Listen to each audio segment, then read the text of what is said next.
자기로 갈 수 없겠네. 하나님의 크신 사랑 그 어찌 닿았을까. 저 하늘 높이 쌓아도 채우지 못하리. 하나님 크신 사랑은 증량다 못하네. 영원히 변치 않는 사랑 성도여 찬양하세. 시온을 드려진 예배를 위해서 우리 잠시 합심해서 기도하도록 하겠습니다. 사랑이 많으시고 고마우신 아버지 하나님 감사합니다. 아버지 하나님, 오늘도 이렇게 우리 주님 전으로 나와서 하나님 예배하며 아버지 하나님 찬양할 수 있도록 주님 인도하시니 아버지 너무도 감사를 드립니다. 아버지, 이 모든 은혜의 시간들, 이것이 모두가 하나님의 크신 사랑으로 인한 은혜임을 이 시간 아버지 우리가 고백합니다. 정말로 말로 다 형용할 수 없는 그 크신 하나님의 은혜를 이 시간 그 사랑을 우리가 기억하며 하나님께로 신령과 진정으로 드리는 거룩한 예배가 될 수 있도록 주님 인도하여 주시옵소서. 우리들의 마음의 문을 아버지 이 시간 열어주시고 성령께서 함께하여 주심으로 더욱더 아버지 충만하고 뜨거운 마음으로 하나님께로 온전히 예배드릴 수 있도록 주 인도하시옵소서. 이 시간 우리가 함께 아버지 하나님의 거룩한 말씀을 우리가 듣습니다. 마음 한가운데 새기고 이 땅을 살아갈 때 우리들의 인생 가운데 이 말씀을 묵상하며 청종하며 살아가는 우리들의 모습이 되게 하여 주셔서 정말 하나님의 뜻대로 온전히 살아가는 아버지 이러한 우리들의 모습, 또 아버지 그러한 삶을 결단하는 예배 되게 하시옵소서. 예수님의 이름으로 감사하며 기도드립니다. 아멘. 찬송하시겠습니다. 찬송가 273장을 우리 함께 찬송하시겠습니다. 이 찬송 부르신 후에 이기령 권사님께서 우리를 위하여 기도해 주시겠습니다.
나를 받으사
바랄 것이 무언가. 우리 주 예수 날 위해 죽임 당하심 믿고 옵니다. 나 이제 왔으니 내 집을 찾아 주여 나를 받으사 맞아 주소서. 아멘. 이 시간에는 이길영 권사님께서 우리를 대표하여 기도해 주시겠습니다.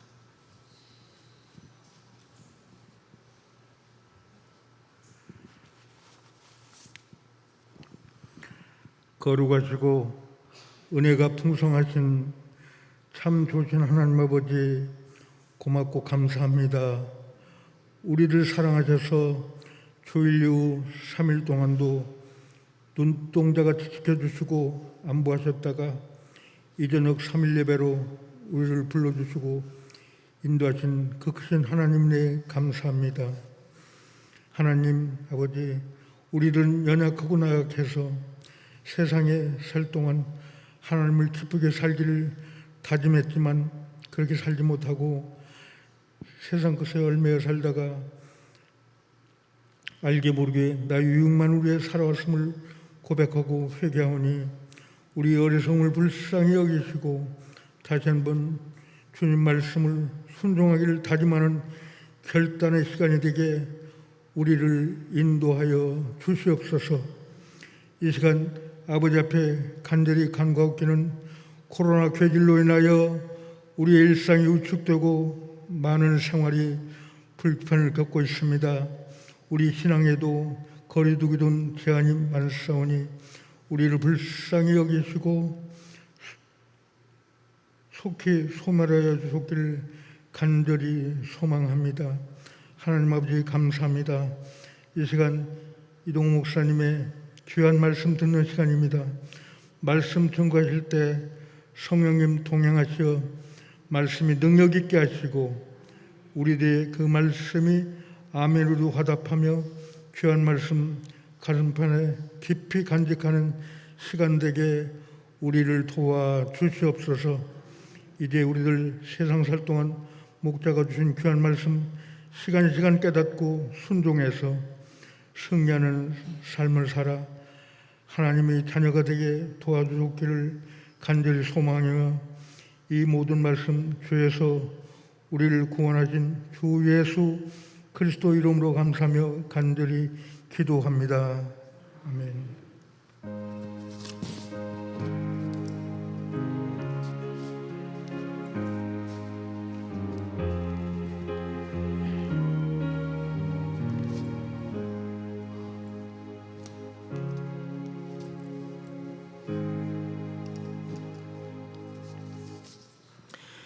오늘 우리가 함께 보실 말씀은 구약성경 사무엘하 12장 7절에서 13절까지의 말씀입니다. 사무엘하 12장 7절에서 13절까지의 말씀입니다. 제가 가진 성경으로 480면 정도에 있습니다.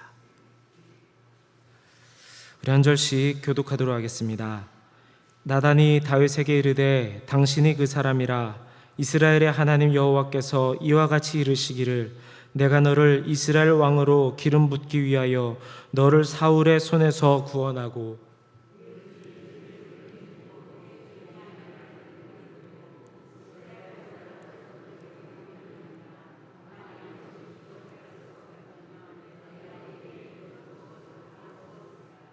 그러한데 어찌하여 내가 여호와의 말씀을 업신여기고 나 보기에 악을 행하였느냐.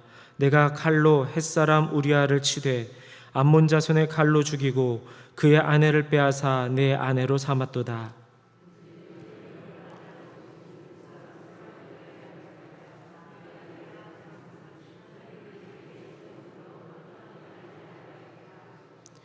여호와께서 또 이와 같이 이르시기를 보라 내가 너와 내 집에 재앙을 일으키고 내가 내 앞에서 눈앞에서 내 아내를 빼앗아 내 이웃들에게 주리니 그 사람들이 내 아내들과 더불어 백주에 동침하리라.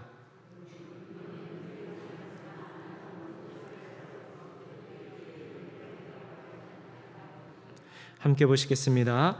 다윗이 나단에게 이르되 내가 여호와께 죄를 범하였노라 하매 나단이 다윗에게 말하되 여호와께서도 당신의 죄를 사하셨나니 당신이 죽지 아니하려니와. 아멘. 우리 옆에 계신 성도님들과 축복의 인사 나누시겠습니다. 주님의 이름으로 사랑합니다. 주님의 이름으로 축복합니다. 이 시간 하나님의 말씀을 통해서 더욱더 크신 하나님의 은혜를 깨달아 가시는 이러한 예배 시간, 말씀의 시간이 되어지기를 원합니다. 여러분들도 잘 아시다시피 다윗은 참으로 하나님의 사람이었습니다. 하나님의 마음에 합한 자였으며 그의 생명이 다하는 날까지 하나님의 은혜를 기억하고 또 사모하며 누렸던 사람이 바로 다윗입니다. 만약 다윗이 요즘 시대의 인물이라고 한다면 아마 우리들의 눈에는 참으로 거룩한 사람, 또 천국에 들어갈 수밖에 없는 이러한 사람으로 보여졌을 것입니다. 수많은 위기와 삶의 고난 속에서도 하나님을 찬양하며 살았던 다윗의 이러한 모습은 분명 우리에게도 큰 신앙적인 교훈을 주고 있습니다. 여러분, 우리 주변을 살펴보면 이러한 다윗처럼 거룩해 보이는 성도님들이 계십니다. 늘 주의 말씀을 묵상하고 삶의 모든 순간을 주의 말씀을 따라 살아가려고 애쓰는 이러한 분들을 우리가 바라볼 수가 있습니다. 그런데 때때로 이렇게 거룩해 보이는 성도들마저도 죄 유혹에 넘어가는 경우를 또한 우리가 보게 됩니다. 그럴 때면 우리들의 마음이 어떻습니까? 실망이 가득하고 저 사람도 별 수 없는 인간이구나 라는 것을 느끼기도 합니다. 심지어는 이로 인한 상처로 인하여 교회를 떠나는 경우도 일어납니다. 우리가 매스컴을 통해서 목회자나 교인들의 죄의 모습을 접할 때면 우리 스스로 그리스도인이라는 것을 부끄러워할 때도 있는 것이 또한 사실입니다. 또한 우리 역시 이러한 모습이 있고 이런 우리의 모습으로 실망하는 다른 누군가가 있는 것도 사실입니다. 하나님을 믿는 우리가 죄를 짓지 않고 살아간다면 여러분 얼마나 좋겠습니까?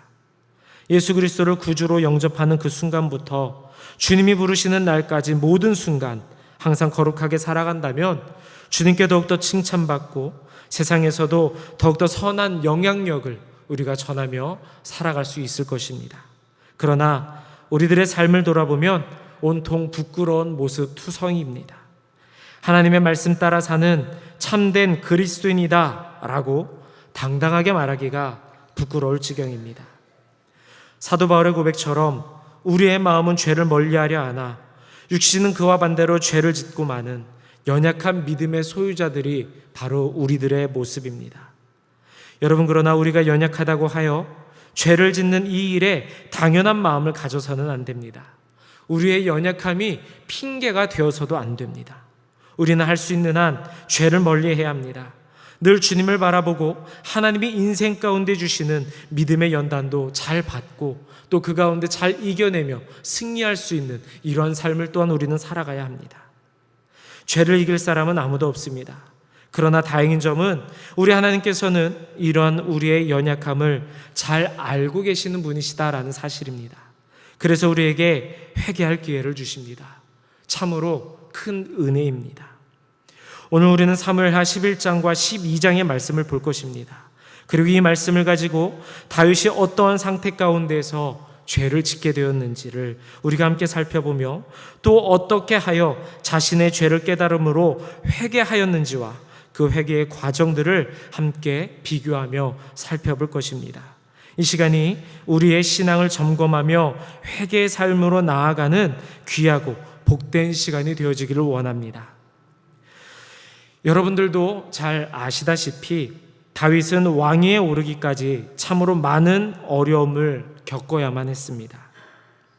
간략하게 사울로부터 도망하여 왕이 되기까지의 과정을 한번 짚어보도록 하겠습니다. 하나님께로 기름 부음을 받고 이스라엘의 초대 왕이 된 사람은 사울이었습니다. 하지만 그는 점점 교만해져만 갔고 결국은 하나님을 떠나 악한 일을 행하는 이러한 왕이 되고 말았습니다. 그리하여서 하나님께서는 다윗을 사울의 뒤를 이을 왕으로 세우셨는데 사울은 백성들에게 자신보다 더 큰 인정을 받는 이 다윗을 시기하고 미워하였으며 다윗을 죽이고자 하였습니다. 다윗이 여러분 사울을 피해 도망다닌 이 도피 기간은 무려 10년이나 되었습니다. 결코 짧지 않은 시간입니다. 다윗의 이 10년의 도피 기간은 크게 1기, 2기, 3기로 나누어 볼 수가 있습니다. 도피 생활 1기는 사울의 추격이 너무도 맹렬하여서 그저 도망다니는데 급급하였던 이러한 시기입니다. 도피 생활 2기는 광야의 공포와 삭막함 속에서 극심한 고난과 수없이 많은 좌절을 견뎌야만 하는 어려운 시기였습니다. 이때 다윗은 자신이 믿었던 동족들에게 배신을 당하였고 사무엘 선지자의 죽음의 소식을 들었으며 절친 요나단을 마지막으로 본 이러한 시기이기도 합니다. 인간적으로 가장 외로웠던 시기, 뼈저린 고독 속에서 살았던 시기가 바로 2기였습니다.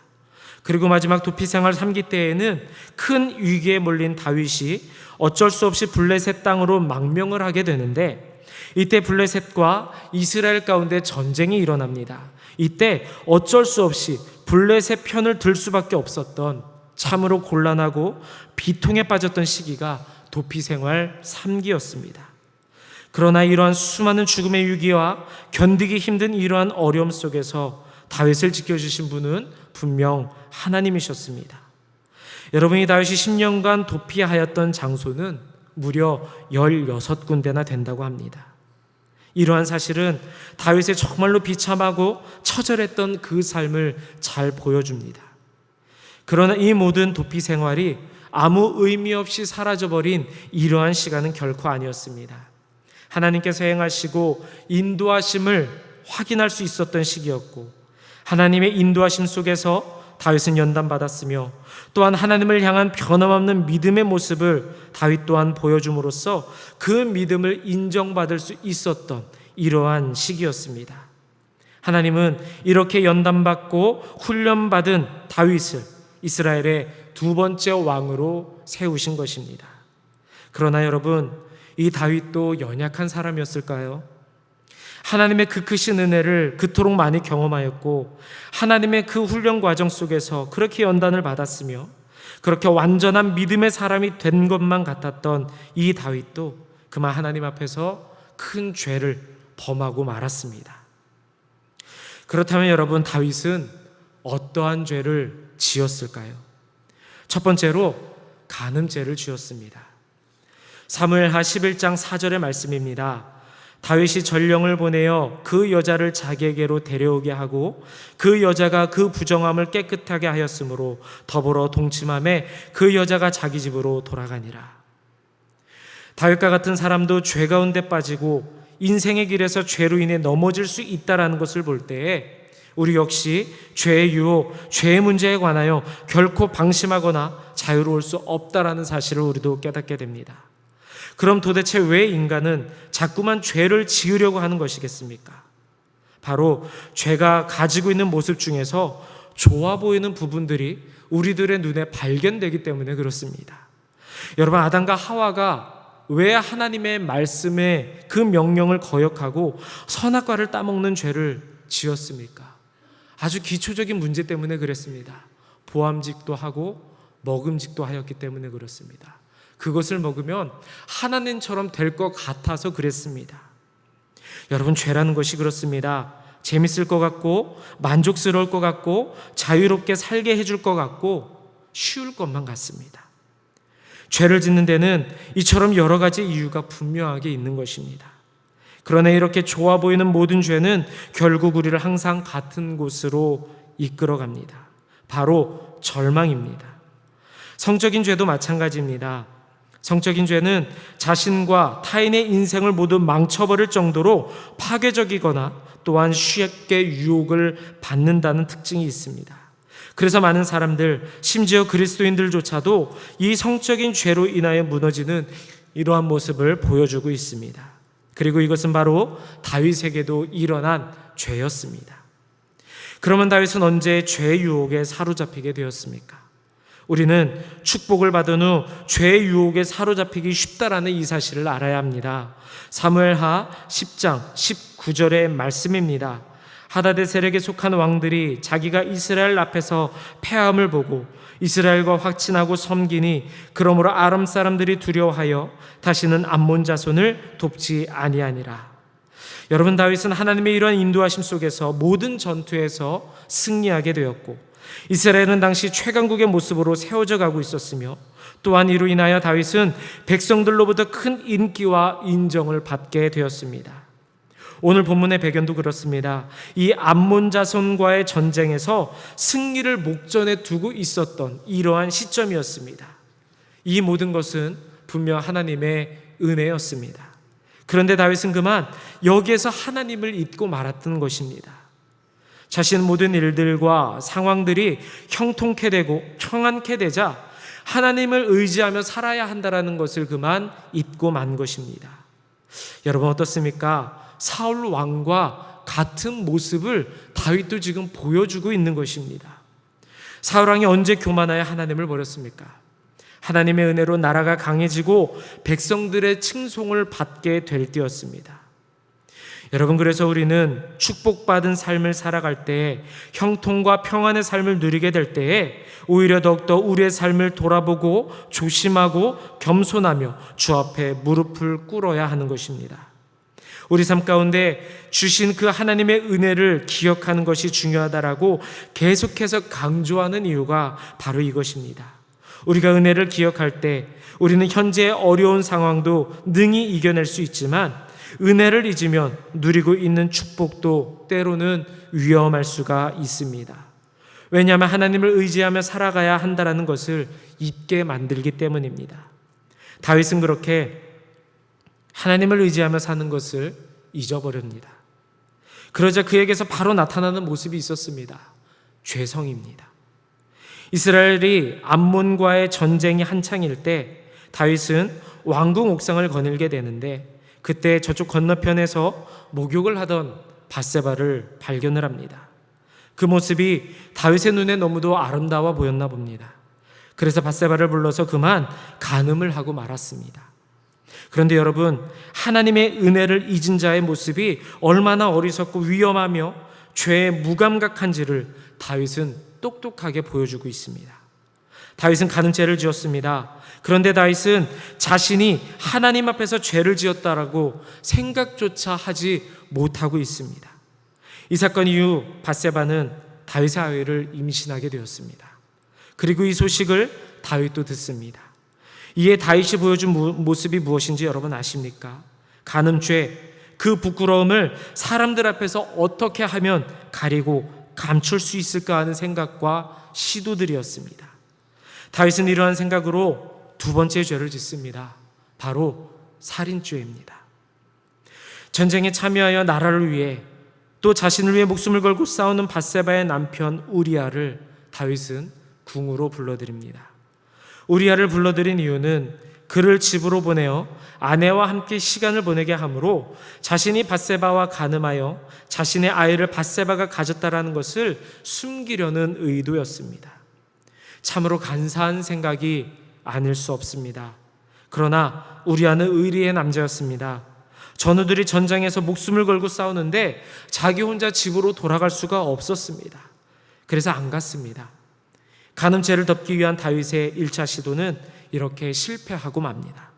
그러나 다윗은 여기서 포기하지 않습니다. 계속해서 죄를 지을 생각만 하고 있다는 것입니다. 자신의 죄를 덮기 위한 2차 시도를 다윗은 감행을 합니다. 2차는 음식과 술을 잔뜩 먹인 후에 취기에 집으로 돌려보내려 하는 시도였습니다. 그러나 이 역시도 실패합니다. 우리아는 술에 취하였으나 병사들과 함께 그 침상에 누웠으며 집으로 가지 아니하였습니다. 그러나 다윗은 여기서 멈추지 않고 계속해서 3차 시도를 감행합니다. 그런데 이번 작전은 참으로 악한 작전이었습니다. 장군 요압을 시켜 우리아를 가장 치열한 전투 선봉에 서게 하고 자신의 군사들은 그때 슬그머니 뒤로 빠지게 하여 죽게 하는 이러한 작전이었던 것입니다. 사무엘하 11장 15절의 말씀을 보면 다윗이 얼마나 악한 마음을 품고 있었는지를 알 수가 있습니다. 너희가 우리아를 맹렬한 싸움에 앞세워 두고 너희는 뒤로 물러가서 그로 맞아 죽게 하라 하였더라. 의리 있고 용맹하며 정직한 사람이었던 우리아는 그렇게 자신의 죄를 덮고자 악한 계략을 세운 다윗으로 인하여 죽고 말았습니다. 다윗은 결국 사람들 앞에서는 자신의 죄를 덮을 수가 있었습니다. 그런데 여러분, 그 죄가 과연 하나님 앞에서도 가려지겠습니까? 우리 함께 사무엘하 11장 27절 하반절의 말씀을 함께 읽도록 하겠습니다. 다윗이 행한 그 일이 여호와 보시기에 악하였더라. 여러분, 다윗의 이 죄, 간음죄, 이 살인죄를 그 내막을 아는 사람은 아무도 없었습니다. 가리고 숨기면 아무도 모를 것이라고 여겼습니다. 그리고는 점점 더 깊은 죄의 수렁으로 빠져들고 맙니다. 여러분, 이것이 바로 죄 가운데 빠져버린 다윗의 모습이었습니다. 그러나 하나님을 속일 수는 없었습니다. 다윗의 마음 구석구석을 다 살펴보시고 다윗의 모든 악한 행위를 알고 계셨습니다. 아담과 하와가 하나님의 말씀에 불순종하여 선악과를 따먹음으로 죄를 지었습니다. 그리고 그들이 행한 맨 처음 행동이 여러분 무엇입니까? 바로 하나님의 낯을 피하여 숨고 무화과 잎을 엮어 자신들의 수치를 가린 일이었습니다. 숨으면 될 줄 알았고 가리면 될 줄 알았지만 하나님은 이미 이 모든 것들을 알고 계셨습니다. 다윗은 왕의 신분을 이용하여 자신의 죄를 덮으려만 하였고 우리아가 전쟁에서 죽게 됨으로써 완전히 자신의 죄를 덮었다라고 생각하였을 것입니다. 그러나 하나님은 다윗의 마음을 다 알고 계셨고 그가 행한 모든 죄를 다 보고 계셨습니다. 결국 하나님은 다윗의 모든 죄를 낱낱이 밝히시기로 작정하십니다. 그래서 하나님은 나단 선지자를 다윗에게 보내어 말씀을 전하라 하십니다. 그 말씀이 사무엘하 12장 1절에서 4절까지의 말씀입니다. 이 말씀을 요약해 보자면 하나님의 사람 나단 선지자는 하나님의 보내심을 따라 이스라엘의 왕 다윗에게로 나아갑니다. 그리고 다윗 앞에서 한 이야기를 들려줍니다. 한 성읍에 두 사람이 있는데 한 사람은 부자고 한 사람은 가난하였다. 부자는 기르는 양과 소가 아주 많았지만 가난한 사람은 고작 작은 암양 새끼 한 마리만 가지고 있었다. 가난한 사람에게 있어서 이 어린 암양은 딸처럼 매우 귀한 존재였다. 늘 함께 먹고 마시며 그의 품에 누웠으며 자신의 자식과 함께 자람을 보며 기뻐하였다. 그런데 어느 날 부자에게 손님이 왔는데 그 손님을 대접하기 위하여 부자는 자신의 수많은 가축들 중 한 마리를 선택한 것이 아니라 가난한 자가 자기 딸처럼 귀하게 여긴 어린 암양을 빼앗아 자신의 손님에게 대접하였다. 여러분, 나단 선지자의 이러한 이야기를 들은 다윗은 크게 화를 내며 분개하였습니다. 그래서 다윗은 이렇게 이야기합니다. 사무엘하 12장 5절의 말씀입니다. 여호와의 살아계심을 두고 맹세하노니 이 일을 행한 그 사람은 마땅히 죽을지라. 그런데 여러분, 나단 선지자의 이야기 속에서의 이 부자는 누구입니까? 바로 다윗을 가리킨 말이었습니다. 나단 선지자는 이와 같은 다윗의 대답을 듣고 이렇게 이야기합니다. 당신이 그 사람이라.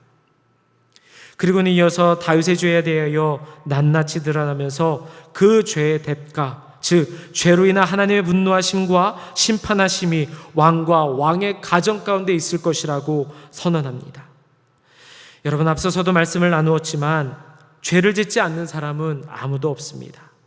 또한 부끄럽고 추악한 죄를 덮고 숨기고 가리려는 시도도 우리는 할 것이며 자신의 행동을 합리화하고 그 책임을 다른 사람에게로 전가할 수도 있습니다. 실제로 정말로 많은 사람들이 이와 같이 행동을 합니다. 어쩔 수 없었다. 그럴 수밖에 없었다. 다 저 사람 때문이다. 심지어 그것이 죄인지도 모르고 살아가는 경우도 비일비재합니다. 다윗 역시 나단 선지자에게 직접 이 말을 듣기 전까지는 죄에 대하여 아무런 양심의 가책이 없었습니다. 그저 그 죄를 덮으려 하는 시도가 잘 되었었고, 그래서 만족했을 것이고, 자신의 죄는 모두 잊어버린 상태였습니다. 왜입니까? 자신의 행동이 죄라고 여기지 않았기 때문입니다. 그런데 다윗의 이 놀라운 모습은 바로 지금부터 시작이 되어집니다. 왜 다윗이 그토록 하나님께서 사랑하실 수밖에 없었던 이러한 사람인지, 왜 다윗이 하나님의 마음에 합한 자로 그 성경 가운데 이름이 기록이 되었는지, 그 이유 중에 매우 중요한 모습이 나단 선지자의 이 말 이후에 나타나집니다. 오늘 본문 13절의 앞부분의 말씀을 우리 한번 다시 읽도록 하겠습니다. 다윗이 나단에게 이르되 내가 여호와께 죄를 범하였노라. 여러분, 다윗은요, 나단 선지자의 말을 들은 후에 그 어떠한 변명도 자기 합리화도 남을 탓하지도 않았다는 사실입니다. 왕이 권위를 가지고 있었던 다윗이었기에 선지자 한 명쯤은 쥐도 새도 모르게 죽이고 여전히 자신의 죄를 끝까지 가릴 수도 있었지만 다윗은 그리하지 아니하였습니다. 그냥 하나님께서 자신이 이 모든 죄를 지었다고, 지금 선지자가 한 그 말이 전부 옳다고 하나님께로 고백하고 인정하였습니다. 여러분, 회개라는 것이 무엇입니까?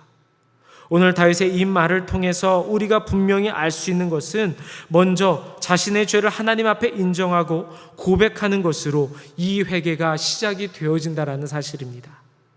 다윗의 회개에 대하여 시편 51편의 말씀을 보면은 더더욱 자세히 알 수가 있는데, 이 시편 51편은 다윗이 지은 회개의 시로서 다윗이 어떠한 심정으로 자신의 죄를 회개하였는지를 말씀을 하고 있습니다.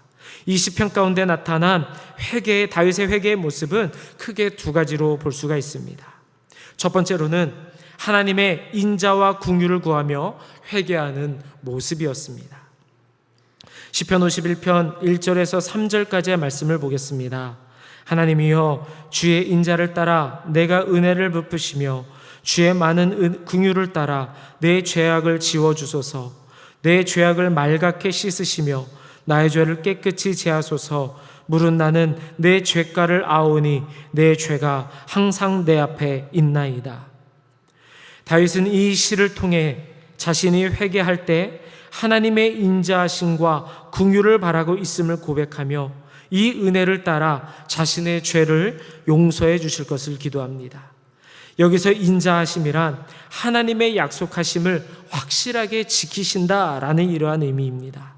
그런데 다윗은 여기서 긍휼을 또한 바랍니다. 이는 자신을 불쌍히 여겨달라는 의미입니다. 그렇기 때문에 다윗이 인자와 긍휼을 따라 자신의 죄를 용서해달라는 이 말은 자신은 하나님의 말씀대로라면 결코 용서함을 받을 수 없는 큰 죄인이지만, 그러나 자신을 불쌍히 여겨달라는 이러한 간청인 것입니다. 여기서 나타난 다윗의 모습은 오직 하나님의 은혜를 구하며 그 은혜로 자신을 용서하시고 구원해 주실 것을 바라는 이러한 모습이었습니다. 다윗은 하나님과 협상하려는 마음도 갖지 않았습니다. 자신의 의로웠던 지난 날을 상기시키시지도 않았습니다. 또는 앞으로 절대로 이런 일은 없을 것입니다라는 이러한 단언도 하지 아니하였습니다. 그저 하나님의 인자하심과 긍휼하심, 그 은혜만을 구하였습니다. 결코 용서받을 수 없는 이러한 큰 죄, 간음죄와 살인죄를 지은 자신의 모습이었지만 자기가 모두 잘못하였으니 하나님의 그 인자하심과 긍휼하심으로 자신을 그저 용서해달라고만 간구하였습니다. 두 번째로 다윗은 오직 하나님만이 자신을 변화시킬 수 있다라는 고백을 하였습니다. 시편 51편 7절의 말씀을 보면 다윗은 우슬초로 나를 정결하게 하소서 내가 정하리이다 라는 간구를 하게 됩니다. 출애굽기를 보면 유월절 사건이 일어나기 전 이스라엘 백성들이 하나님의 명령하신 대로 좌우분설주에 어린 양의 피를 바르게 되는데, 이때 그 피를 바르는 도구로 사용된 것이 바로 우슬초입니다. 이스라엘 백성들은 이 우슬초를 어린 양의 피에 담갔다가 그 피를 문설주에 바른 것입니다. 이는 하나님께서 명령하신 일이었으며 이로 인해 하나님의 재앙에서 벗어나는 그러한 은혜를 이스라엘 백성들은 입게 됩니다. 또한 이 우슬초는 나병에서 치유된 사람들의 정결 예식에 사용되는 이러한 도구이기도 하였습니다. 그렇기 때문에 이 우슬초는 모든 죄를 깨끗이 씻겨주는 이러한 정결 도구로 사용이 되어졌는데, 다윗이 그 우슬초를 언급한 것은 자신은 할 수 없으나 자신을 죄의 노예에서 벗어나게 해주시고 자신을 부정한 질병, 즉 죄로부터 고쳐달라는 이러한 간구인 것입니다. 우리는 회개 기도를 할 때 내게 회개하였으니까 내 죄사함이 이루어졌어, 이렇게 생각하는 경우가 참 많이 있습니다. 여러분, 그러나 이러한 말뿐인 회개는 결코 진정한 회개가 아닙니다. 단순히 내 마음에 내 양심의 가책을 받아 후회하고 뉘우침으로 끝나는 것도 진정한 회개가 될 수가 없습니다. 여러분, 진정한 회개란 다윗처럼 오직 하나님의 긍휼하심의 그 은혜에 기대고 오직 하나님의 능력으로만 나의 죄가 사하여질 수 있다라는 것을 내 마음 중심에 두고 하나님께로 나의 죄를 고백하는 것입니다. 나는 그 어떠한 죄도 능히 해결할 능력도 없고 하나님께로 용서받을 만한 자격도 없지만 그럼에도 불구하고 낮은 자의 모습으로 겸손히 무릎 꿇고 머리 숙여 하나님의 인자하심과 긍휼하심을 바라는 것, 나의 기도를 들으시고 내 죄를 사해 주시기만을 바라는 것. 여러분, 진정한 회개란 이처럼 나 자신을 철저하게 내려놓고 하나님께 나의 부끄러움을 고백하는 것입니다. 사랑하는 성도 여러분, 오늘 우리는 죄의 살에 잡힌 다윗과 또 자신의 죄를 깨닫고 회개하는 두 모습의 다윗을 우리가 살펴보았습니다. 죄에 사로잡힌 다윗의 모습을 보면서 여러분들은 어떠한 생각들을 하셨습니까? 머리 좋은데? 똑똑한데? 계획적인데? 치밀한데? 여러분, 설마 이런 생각을 가지신 분들은 이 자리에 없으실 것입니다. 오히려 죄의 모습은 참으로 추하고 역겨우며 죄의 깊은 수렁으로 빠지지 않도록 나부터가 조심해야 되겠다라는 이러한 생각을 하게 될 것입니다. 그렇기에 우리는 결코 이 죄에 대하여 방심해서는 안 됩니다. 늘 주신 그 은혜를 기억함으로 감사와 겸손의 마음을 잃어버리지 않아야 합니다. 또한 회개함으로 돌이킨 이 다윗의 모습을 보면서 여러분 어떠한 마음이 드십니까? 우리 하나님은 나단 선지자를 보내시고 다윗에게 말씀하심으로써 다윗이 그 죄를 깨닫게 하셨습니다. 즉 회개할 수 있는 기회를 하나님께서 주신 것입니다. 우리는 이처럼 하나님이 회개할 수 있도록 깨닫게 하시는 이 은혜 또한 붙잡아야 합니다. 이 은혜를 우리가 깨달을 때 우리는 비로소 다윗처럼 진정한 회개를 통해 하나님의 자녀로 회복되어질 수 있는 것입니다. 다윗의 회개는 단순히 말 한마디로 끝난 이러한 회개가 아니었습니다. 그 마음에는 간절함과 겸손함과 긍휼을 바라는 이러한 간구가 있었습니다. 사랑하는 성도 여러분, 회개의 삶은 결코 부끄러운 삶이 아닙니다. 오히려 진정한 회개를 통해 하나님과의 그 관계가 회복이 되어지고 복음의 그 거룩한 말씀이 나의 것이 되어지는 은혜의 과정이 바로 회개입니다. 다윗은 회개함으로 죄사함을 얻었습니다.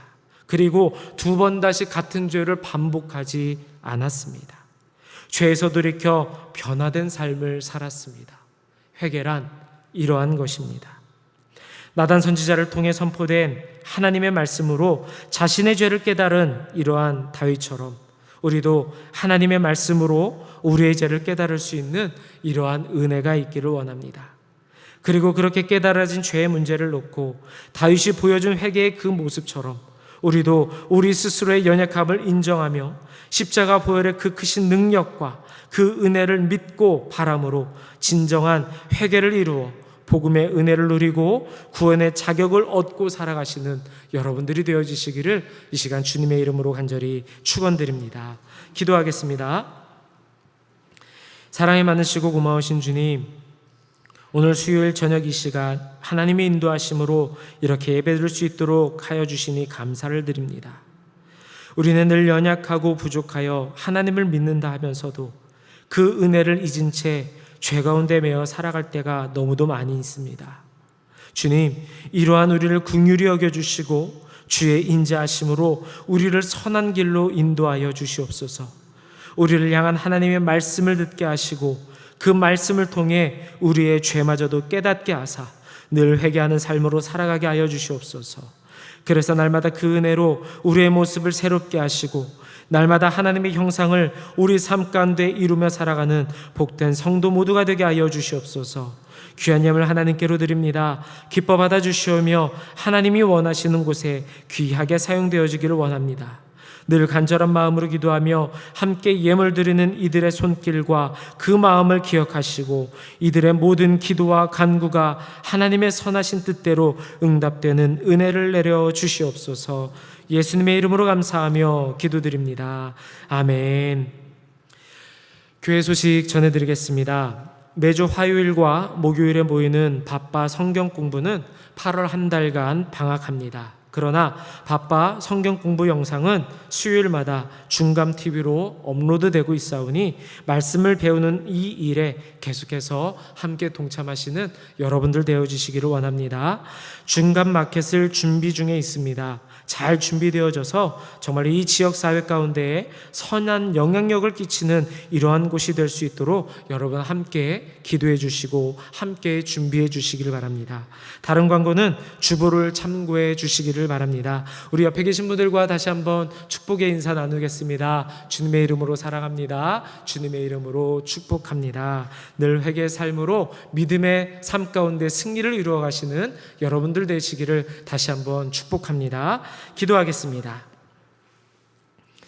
이제는 우리 주 예수 그리스도의 은혜와 하나님의 거룩하신 사랑과 성령님의 역사하시는 그 크신 은총이 오늘 주 앞에 나와 예배드리며 하나님께 영광 돌린 우리 모든 성도들의 머리 위에 이제로부터 영원토록 함께 하시기를 간절히 축원하옵나이다.